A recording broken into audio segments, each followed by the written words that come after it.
Hi everyone, my name's Adam. I'm the pastor at Ashbourne Elam Church. We wanted just to take a moment to prepare ourselves for Easter Sunday by looking at a few statements that Jesus made on the cross. For the last few weeks on the Sunday morning services, we've looked at the 7 statements Jesus made whilst he was on the cross. And we're just going to look at those over the next 7 days to spend 2 minutes on each of them and wondering what it might mean for us today.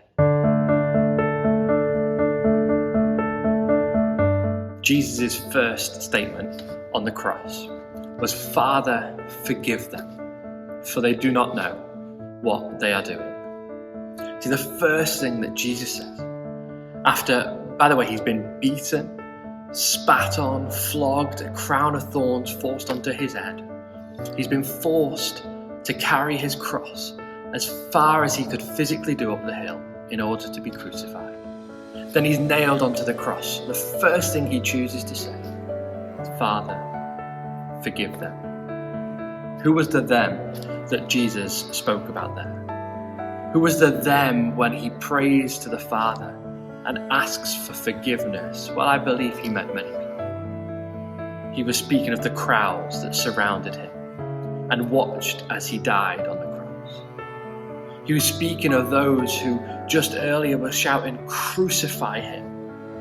He was speaking of the people who had lashed him earlier, his disciples who had deserted him, Peter who had denied him, Judas who had betrayed him, but even I believe he was speaking about us today, whose sin holds Jesus to that cross. What do we see here? What do we see from Jesus in this moment of agony? We see a wonderful and wide-reaching act and statement of forgiveness. It teaches us that no matter what we have done, no matter even what we are doing, no matter what we will do, that the love of God is enough to offer forgiveness to all of us, and that includes you and me today. So I pray today as we enter this Holy Week that you may be able to begin to grasp how high, how wide, how long, how deep the love of God is for you through Christ Jesus our Lord.